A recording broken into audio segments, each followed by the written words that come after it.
Bueno, amigos, el mundo hoy ha quedado conmocionado. Anoche, hora de acá de América, fue asesinado brutalmente el ex primer ministro de Japón, el señor Shinzo Abe, un hombre muy respetado en el mundo de los gobernantes, porque él llevó a Japón por la ruta adecuada hacia el siglo XXI. Él estaba dando un discurso en un meeting, estoy haciendo el resumen, eso lo tienen, es titular en todos los medios internacionales, por eso estoy haciéndolo en los Estados Unidos, esa es la noticia, en las primeras planas, en Europa, en todas partes. El señor ex primer ministro, un hombre de 67 años, estaba en un acto público, político, y de repente se acercó este hombre y le hizo unos disparos, uno de los cuales le afectó el cuello. El ex primer ministro cae, todo el mundo sorprendido, atrapan al atacante, que resultó ser un hombre de unos 40 años, 41 años de edad. Y en el momento, el señor ex primer ministro, hoy difunto, cuando llegó al hospital ya llegó con un paro cardiorrespiratorio, porque cuando le tomaron los signos vitales los había perdido en el sitio, ya de hecho estaba casi muerto. Los bomberos lo sacan, lo llevan o lo transportan en un helicóptero desde a un hospital, estaba en Nara y falleció, lamentablemente, ¿no? Es una situación a todas luces trágica. El actual jefe de gobierno de Japón, que se llama Fumio Kishida, inmediatamente se supo la nota del atentado pues, tomó el helicóptero y se fue a Tokio. Él calificó de un acto barbárico crimen que se dio contra un ex primer ministro japonés. Lo que pasa es que en Japón es muy raro que se den este tipo de ataques así con armas de fuego. Eso es lo que ha llamado la atención. En otros países es algo, si no normal, pues entendible. En Japón eso no ocurre. Yo quisiera extender mis condolencias al pueblo y al gobierno japonés. Shinzo Abe ha sido uno de los primeros ministros que más han perdurado en el cargo y uno de los políticos más populares de Japón en este momento, o hasta este momento. Parece que su asesino es un hombre que había sido parte de fuerzas especiales de las fuerzas de defensa de Japón, y es muy raro, como tú dices, Guillermo Antonio, que la gente porte armas en Japón y que se hagan atentados de esta naturaleza. Es algo muy, muy extraño. Con armas de fuego sobre todo. Con armas de fuego, muy extraño. Yo vi el video que una persona estaba filmando a Abe cuando estaba dando su discurso y luego se ve una conmoción y finalmente como los miembros del equipo de seguridad someten a una persona en el piso que debe ser el atacante. Pero es algo que tiene que tener consternado a todos los japoneses por todo lo que tú has dicho, porque es inusual, porque ha sido un ataque con arma de fuego, porque ha sido uno de los políticos más populares de Japón, en momentos en que Japón está viviendo procesos de inseguridad, producto de lo que está pasando, las tensiones entre China y Taiwán y la guerra de Ucrania y Rusia, etcétera. Shinzo Abe era una luz hacia donde orientarse para tener dirección. Agrego algo a tu muy certeros comentarios. Él también fue un digno adversario de Corea del Norte en la crisis que se ha dado con Corea del Norte. El hombre siempre fue muy firme. Pero en esta lamentable, trágica situación, hay que entender también lo siguiente. Hoy día estamos filmados por todas partes. Y el video al cual hace referencia a Milton, yo lo vi. En el momento que está hablando, alguien estaba con un celular, me imagino yo, filmando. Se ve como una cortina de humo y de repente los disparos. El primer disparo no llamó la atención. O sea, no es que no llamó la atención, no llevó a pensar lo que estaba ocurriendo y él cae. Y el segundo disparo, el que ya sale más en el video que viste, Milton, ¿no? Que es el que se escucha ya la detonación más fuerte. Esto, amigos, indica que la violencia no está dentro de las fronteras de ningún país en particular. No escapa este tipo de situación y sobre todo cuando se da, lamentablemente, un magnicidio de esta naturaleza. Porque el señor, y no porque esté difunto, todo el mundo dice que después cuando alguien muere, todo el mundo dice que era buena gente. No, este hombre, sus créditos y sus méritos están ya para la historia. Un político de lo que se llama, y yo coincido, de alto vuelo. Hombre con un perfil muy reconocido. Yo estoy de acuerdo, amigos, en lo que dijo Milton, de expresar mis sentidas condolencias al gobierno, al pueblo de Japón a través de la Embajada de Japón en Panamá. Una muy triste noticia esta que hemos recibido anoche, a la medianoche hora de Panamá. El diario The Wall Street Journal, en su principal noticia, dice lo siguiente, dice: la renuncia de Boris Johnson pone fin a su impresionante caída en desgracia. Dice que hay un remolino de escándalos que llevó a la rebelión masiva del partido de los Tories. El primer ministro dijo que renunciaría, poniendo fin así a uno de los mandatos más tumultuosos de la historia británica reciente. Sale el señor Johnson, lamentablemente, por la puerta de la cocina y a hurtadillas, casi así como bailan las bailarinas de ballet, así, en puntillas sale para no ser observado en gran medida. Un personaje casi que de novela, ¿no? Ese me parecía a veces, tú sabes quién, Milton y Alexandra, se me parecía Trump, con el cabello ese rubio, así como despeinado. Siempre me pareció un personaje, un símil, ¿no? de Trump. Y la otra noticia importante que quiero compartir con ustedes, porque tenemos distinguidos invitados, es que en Colombia, Gustavo Petro ha nombrado a Alejandro Gaviria en el Ministerio de Educación y ahonda su perfil moderado en Colombia. El señor Gaviria, él ya ha ocupado, él es un reconocido intelectual del centro político que ha sorprendido la designación de este distinguido ciudadano por parte del presidente Petro. Yo soy de la opinión que sigue sorprendiendo todavía porque en su gabinete va a llevar igual cantidad de mujeres que hombres, ¿no? Y cuidado con una mujer más, una más que los hombres. Y en Argentina, el gobierno ha pedido a los grandes supermercados un tope en los aumentos de los alimentos, pero ellos dicen que hay temor de desabastecimiento y los comercios, por supuesto, pues para protegerse dicen o anticipan que puede haber faltantes de alimentos. Lo que yo sí vi el video, porque uno de los diarios argentinos sacó un video, es que muchas de las estanterías en algunos supermercados ya se ve que había poco alimento porque la gente sale a comprar pues, ante una posibilidad de esta naturaleza. Aquí yo termino con las internacionales. Repito, conmocionado todavía por lo ocurrido en Japón. Nos acompaña esta mañana un amigo de esta casa, amigo personal también, expresidente del grupo GESE, que edita los diarios La Estrella de Panamá y El Siglo, abogado, ex miembro de la Junta Directiva del canal, exministro de Estado, algunos méritos también muy interesantes que ha ido por la escalera. Estoy hablando del abogado Eduardo Quiroz. ¿Cómo está, don Eduardo? Buen día. Buen día, un placer estar aquí con ustedes. Saludos a Alexandra, Milton y don Guillermo. Hola, Eduardo. Eduardo. Hola, Eduardo. Usted que me consta que es un estudioso de la política, tanto local como internacional,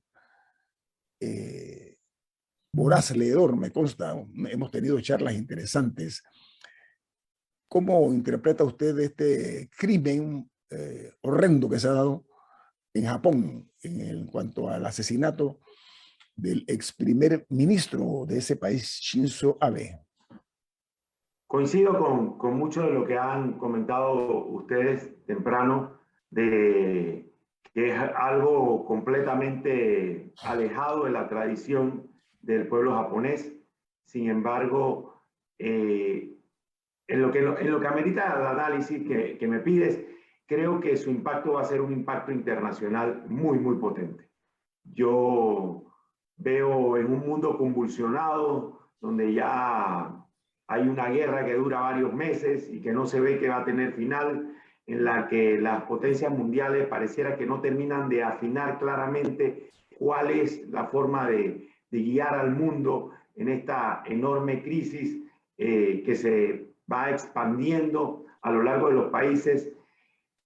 Compararía este asesinato, por ejemplo, con el asesinato de Isaac Rabin en Israel, que impactó al mundo entero. No fue un tema de política local, sino un tema de política internacional, o con el magnicidio de Indira Gandhi, o después de su sobrino en la Mubarak, India. Mubarak, ¿te acuerdas de Mubarak también? ¿No? Hosni Mubarak, ¿no? Exactamente. Cambió la dinámica totalmente, ¿no?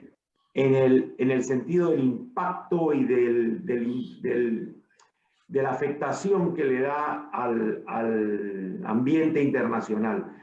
Creo que estamos frente a eso. Cuando esta noticia vaya terminando de expandirse a lo largo del mundo, va a generar una afectación importante. Ciertamente va a tener también un impacto en los países del G7, porque el señor Abe era una persona muy beligerante, era una voz de las que son tomadas en cuenta en estas crisis. Casualmente el discurso que estaba dando era un discurso que guardaba relación con la gravedad del momento actual que vive el mundo. Entonces, siento que este magnicidio va a tener un impacto. Y ese tipo de impactos, como los asesinatos que he mencionado, son impactos que afectan no solamente el tema de la economía, no solamente el comercio, sino también las relaciones de la geopolítica. Y en esta ocasión estará por verse, porque han transcurrido solo horas, pero ciertamente lo va a tener de manera enorme. Sí, la estabilidad del ajedrez político. Estoy de acuerdo contigo. Como Rabin en su momento, eso fue un caso que le dio un giro totalmente también a la situación de Medio Oriente, ¿no? Gracias por el análisis, Eduardo. Regresamos con usted después del corte comercial aquí en Info Análisis. Este es un programa para la gente inteligente. Bueno, continuamos platicando con nuestro invitado esta mañana, Eduardo Quiroz. Va a estar con nosotros también la ministra de Educación, Maruja Gorday de Villalobos, va a estar esta mañana aquí en Infoanálisis. Eduardo, el país está viviendo momentos muy difíciles, ¿ok?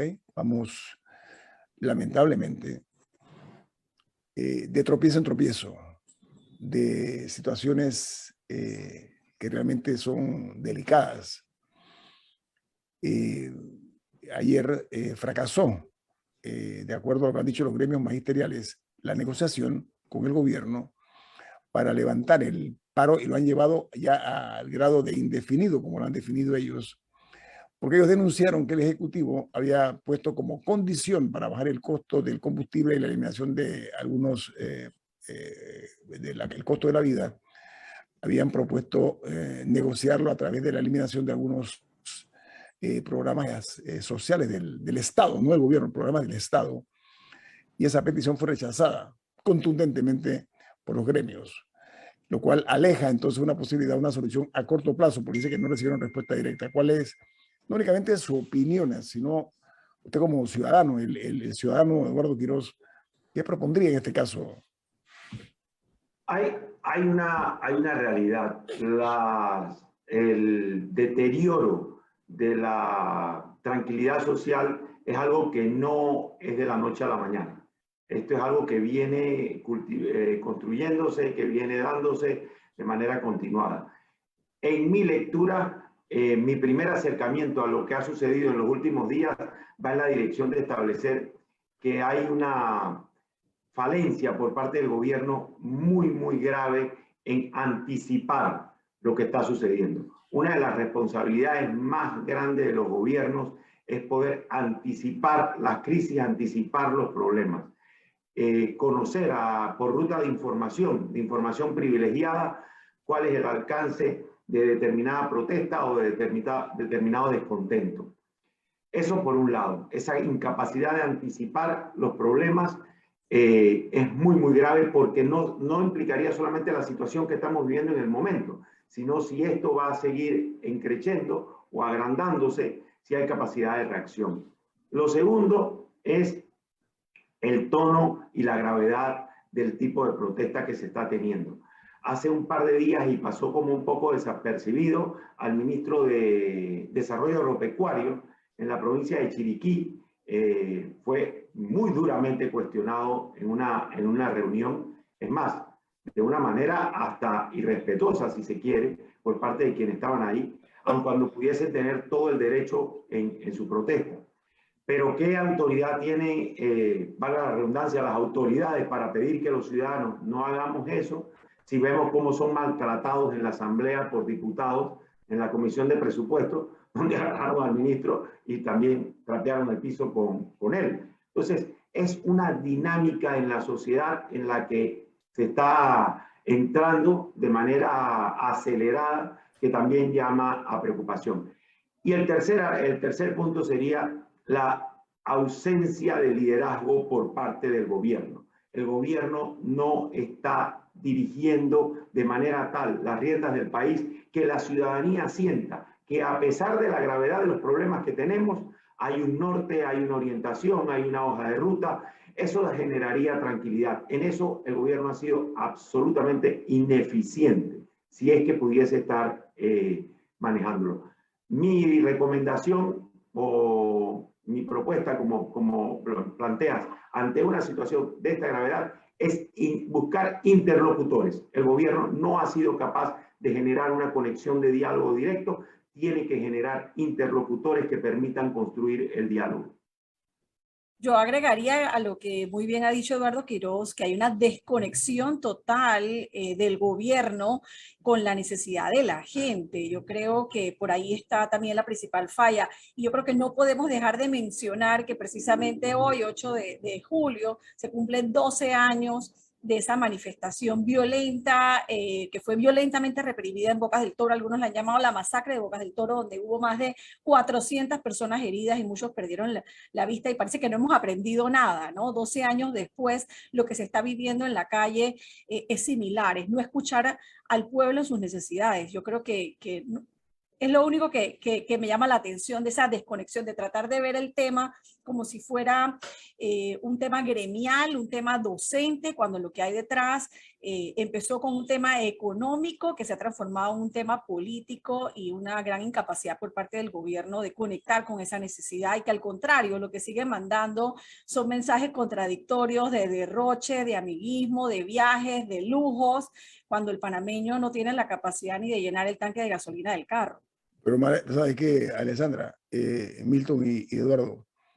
Hay una demostración de falta de docilidad por parte de la ciudadanía. Y me inquieta porque esto es como el resfrío, ¿no? Es como el catarro, ¿no? Eso se puede ir poco a poco contagiando, porque ya veo que los estudiantes de la Universidad de Panamá ayer protestaron en la Transísmica, por poner un ejemplo, ¿no? Entonces estas cosas hay que curarlas rapidito antes que se conviertan de un grano, por usar un término tal vez un poquito duro, en una herida mucho peor, Eduardo. Entonces tú dices que la falta de capacidad de negociación, esa es tu visión, ¿no?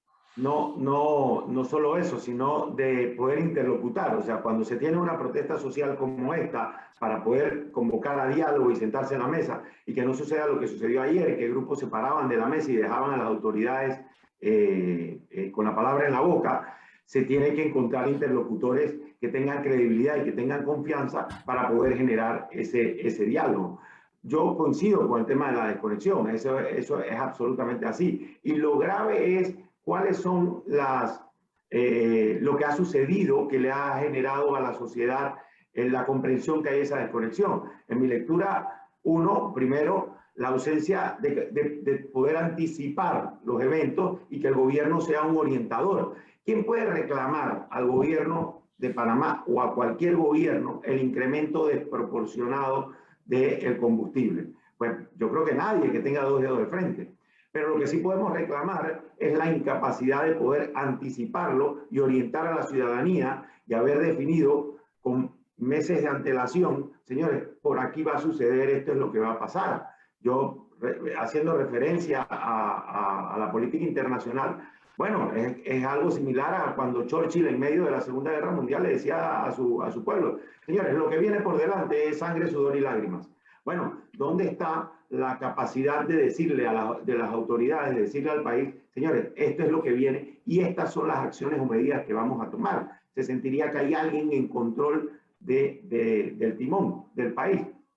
Y en el otro lado, la ausencia de acciones que revelen esa comprensión del problema, y más bien lo contrario, porque primero un discurso, un mensaje a la nación por parte del presidente de la República absolutamente desconectado de la realidad, sin ninguna referencia a la gravedad de los problemas, y más bien planteándonos un país absolutamente inexistente para los que salimos todos los días a la calle. Y luego todo aquello, y repito, y aquí Milton Enríquez tendrá mucho más que decir que yo, pero los actos en la Asamblea son mero trámite, es un informe a la nación de la gestión de la administración del Estado y la escogencia de un primos inter pares. El presidente de la Asamblea no tiene mayor relevancia. Escogen a uno que más bien ninguno quisiera ser presidente de la Asamblea porque le quitaría tiempo del desempeño de sus funciones, porque tiene que dirigir los debates y tal. Lo que pasa es que se ha convertido en una posición que administra partidas, que administra privilegios, que administra una serie de beneficios, y entonces es muy, muy importante y tiene que festejarse de la manera en que lo festejaron, enrostrándonos a los ciudadanos una desconexión y un divorcio absoluto de la realidad. Eduardo, sigue todavía retándose la mansedumbre de alguna gente o la tranquilidad, la pacífica actitud de los ciudadanos ante los derroches. Mira, hay una noticia que me inquieta, es que desde el mes de mayo del año pasado se han gastado más de $150.000 en viajes y viáticos los diputados viajando al extranjero.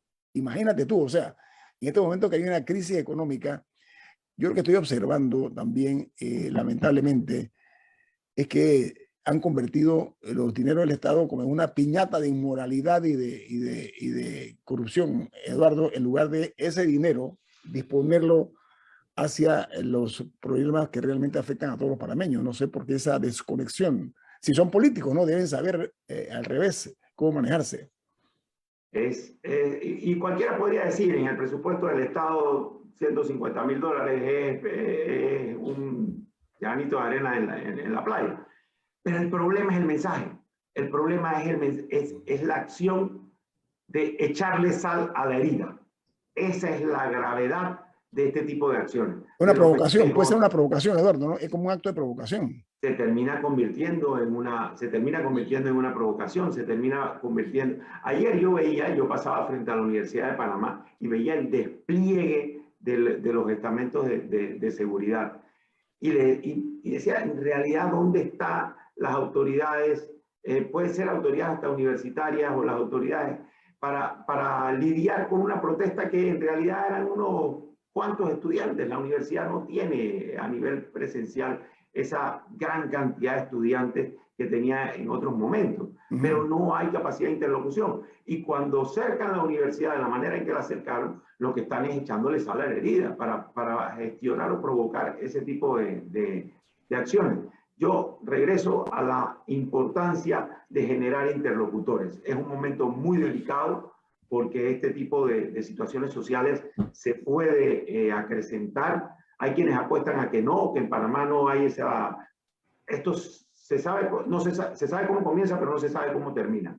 Es urgente interlocutar, buscar buenos y creíbles interlocutores que permitan generar ambientes de diálogo ante una realidad que no va a variar. La guerra no va a ser una guerra corta, la guerra va a ser una guerra larga, la inflación va a seguir creciendo, el desempleo está impactando de manera enorme, no hay forma de que esto se reduzca en un periodo corto. Entonces, las acciones tienen que ser rápidas y aceleradas. El país tiene, y hay que decirlo, porque uno puede tener empatía con la familia Cortizo en este momento difícil que está viviendo de la salud del presidente, independientemente de la magnitud del tema. Pero el problema es que las autoridades no pueden mostrarse desconectadas. Y aquí entonces tendrían que asumir un rol mucho más beligerante el resto de los miembros del gobierno. Y eso no lo estamos viendo. ¿Sabe qué? Es importante recuperar la tranquilidad y la paz social. La fórmula de encontrar una solución a esto a corto plazo, negociando adecuadamente, es la recuperación económica que se ve afectada también. Esto altera totalmente la dinámica en el país. Vamos al corte comercial. Esto es Infoanálisis, un programa para la gente inteligente.